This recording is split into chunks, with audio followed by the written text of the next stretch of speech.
Warning, the following video may contain spoilers. Welcome back to another video! And this is the new series called Game Detective, where I take up little bits of games or little chunks of games and talk about them more in depth than I would in discussions. This week, it is Just Cause 3.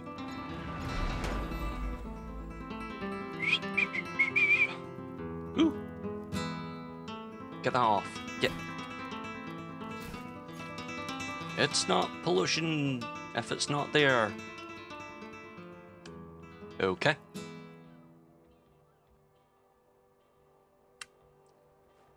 Yeah, I done nothing. So, yes. Today we're going to talk about the driving in this game. In Just Cause 3.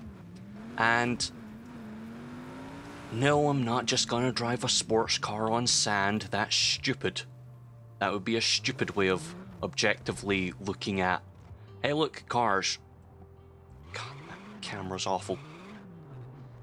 So let's talk about the driving in Just Cause 3.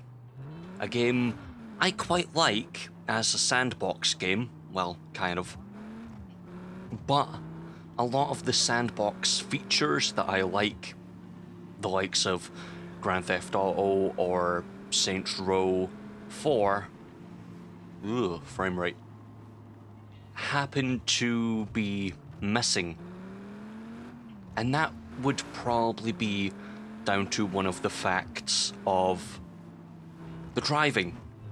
Now, the driving's not awful, it's not the most awful thing ever. No, that would probably go back to Saints Row the Third, because it just felt a bit too yuck, as well as Grand Theft Auto 4. But the driving in this game just feels a bit too arcadish, arcadey, if you will. And there's two ways I look at games on their driving. That is Grand Theft Auto 5, of which done driving beautifully. I don't know, I've only driven a car once in a parking lot at 6:30 when I was 5. So, you know, not a lot of experience driving, but a little bit, just a little bit. But the cars in general in this game just feel a bit too weighted down. Feel like super glue is stuck on the bottom of the tires, and they just turning left and right just seems like a pain in the ass in the first place, never mind doing handbrake turns, of which you lose control and you don't know what you're doing, and then you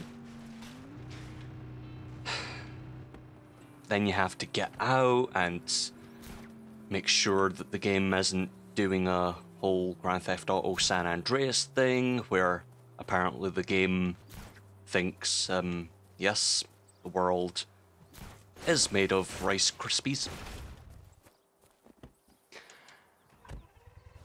Much like the cars, of which fold like paper. But yeah, the driving in itself just feels unresponsive. The handbrake, it feels okay, but I would like it better if I just suddenly stopped instead of doing a whole turn and everything else, and just it doesn't feel okay. I didn't hit the handbrake that time, but I don't know what happened. But yeah, just the cars feel a little bit unresponsive, they feel crappy. And the other game that I hold driving in games up to happens to be Burnout. A game where you're supposed to scrape a car along a wall. But if you scrape a car along a wall, in this game,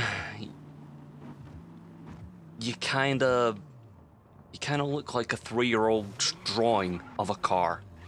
And it isn't that great to be driving a very fast car that looks like it's been in a trash compactor.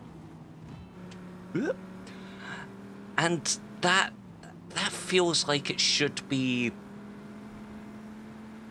Yeah, it does feel fine for moments like that. Perfect parking space.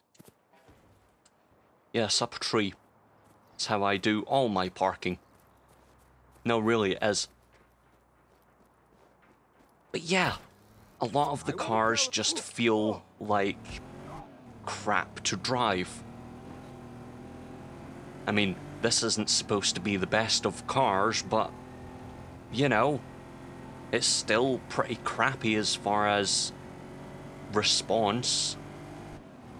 And maybe I could alter the settings, but I don't really have to alter the settings in Grand Theft Auto 5. I don't have to alter the settings in Burnout. I don't have to do any of that. It's just right there. It's bang, right there. And it feels good to drive those cars. They feel responsive. They feel like what they should for their respective games. Grand Theft Auto driving should feel a little bit more realistic, a little bit more real world. If you crash a car and it stops performing as well. Burnout, if you crash a car, well, it's slightly slow. Did the game just crash? Alright. Yes, blah blah blah, Sheldon Cooper, blah blah blah. So, as I was saying, Burnout feels the way it should feel for the setting of the game. It feels responsive, yet still feels like it's an arcade game. Grand Theft Auto feels more like it's a bit realistic, while also feeling like it's a satire kind of game. There's no solid remark of, you have to do this, you have to do that to drive properly. It feels better. Now, as I was about to get on to, about a minute ago, whee! Perfect parking space. No fucking cars around either. Has everyone died? So, one thing that I lambast this game for is the motorbikes. The motorbikes kind of piss me off because they don't feel like any other bike I've ever driven in a game. They feel overly responsive at times, while also taking just a little bit longer to actually turn. So that makes things like races, of which are very important in this game, a bit harder. In fact, to prove my point, I'll hold the control closer to the microphone. So that's accelerating. Took about a second, or at least half a second. Turning left. Turning right. And then onto the road. Don't go off the road. Turning left. See? Goes a bit too far. doesn't it, for just wanting to slightly turn left, i.e. change lane, and then going a little bit right. Yeah, just, it doesn't always feel as responsive as it should. I tried to avoid the car. Now, what I was saying about the whole, hey, look, it's crap, but it shouldn't feel crap because you have to... Wait! You look like you have a face. I mean the car, not you. You of course have a face. You have a Tom Selleck face. Piss off. Hi, Tom Selleck. Okay. But yeah, the cars feel a little bit unresponsive, while the motorbikes feel very responsive, a bit too responsive to be exact. And what are these races that I talk about? Well, if we go to the map, there's all these little challenges. City Sprint, and there's flying ones, and, well, that's wingsuits, but there's flying ones, of which I may get onto in another episode.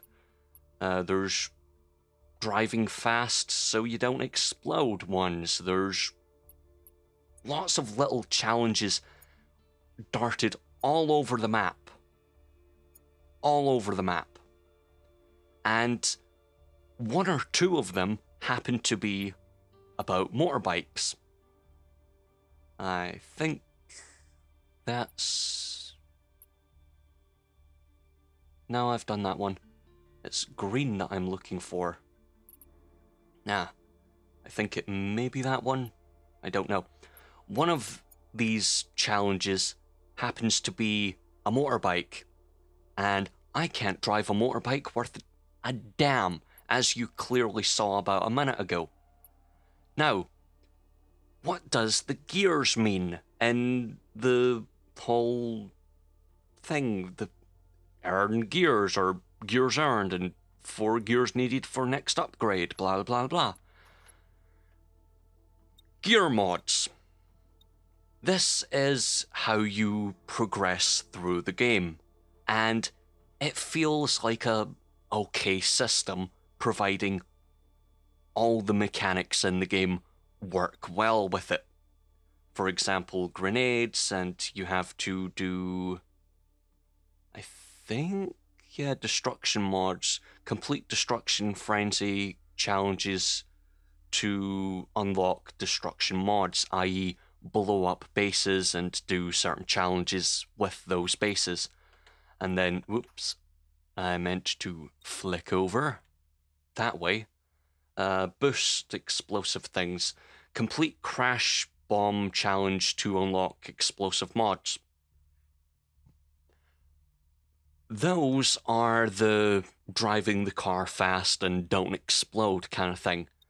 And yeah, they're pretty good because they're with the cars. The cars are okay to drive, but they're not my main mode of transport.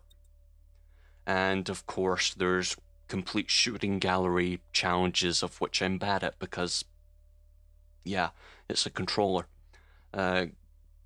Scrapyard scramble challenges, blah blah blah. Wingsuit ones, I wonder what I use a lot of the time. Then there's complete land race challenges, and this is where it pisses me off, because you have land race challenges, but that includes bikes. And a lot of the challenges that I seem to find are with the bikes.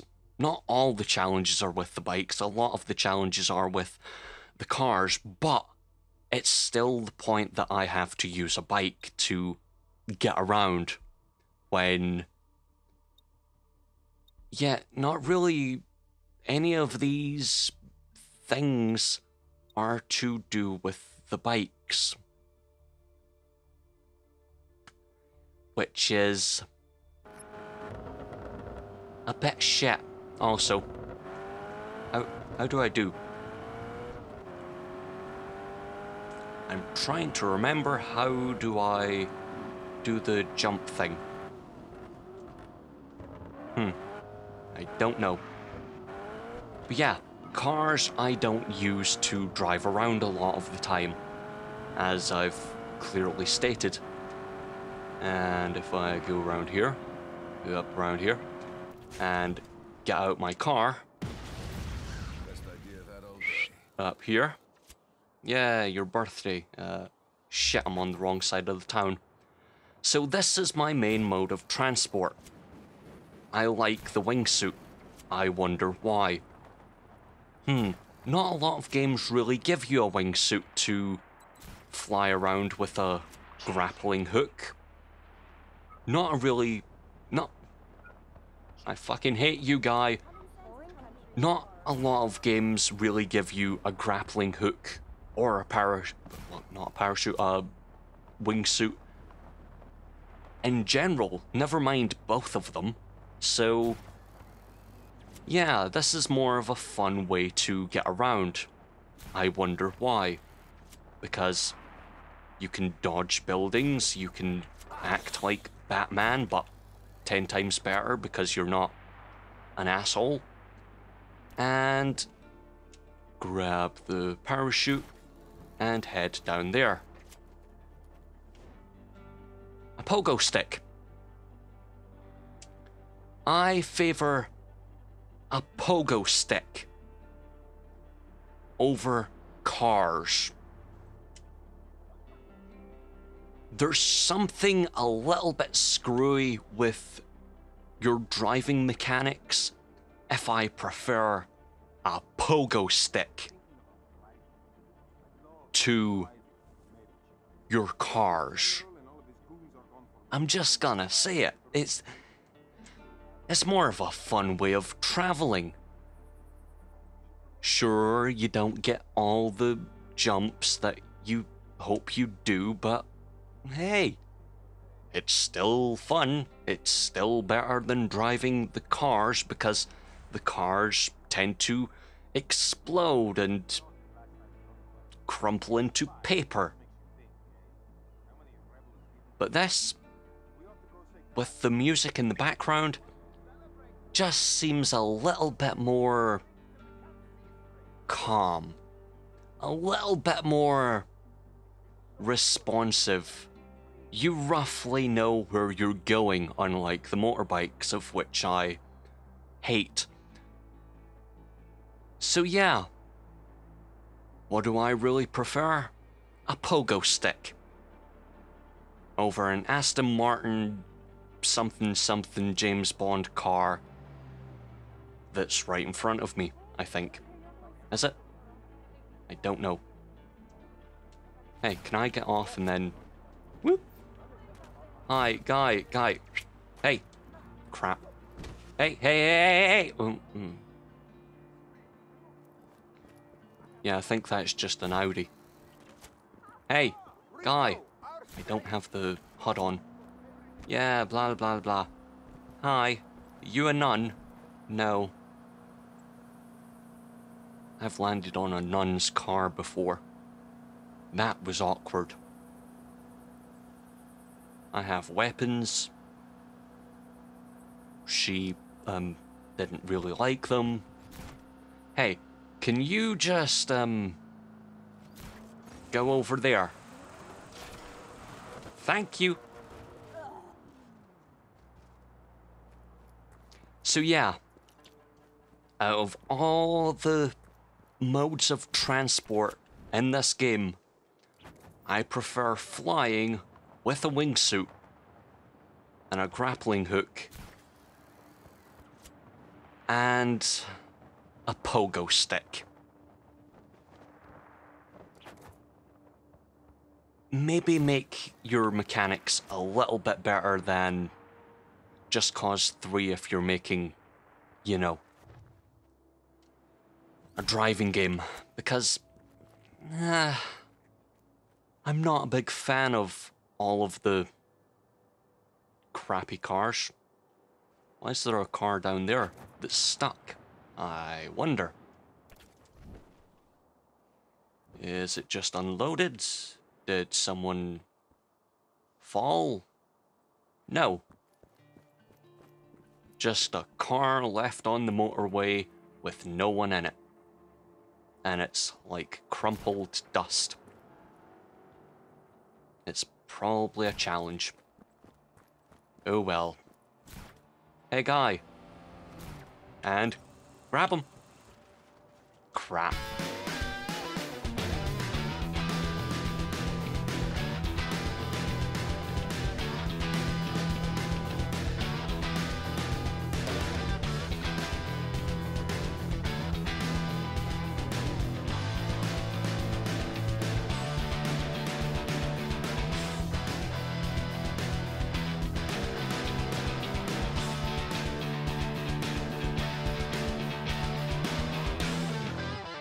Ah, a bike. See you. Take your bike and fuck off. I was too young to remember that, but I said. it does not mean I've forgotten. Piss off, guys. Take your bike into the foliage. I don't know if that'll explode.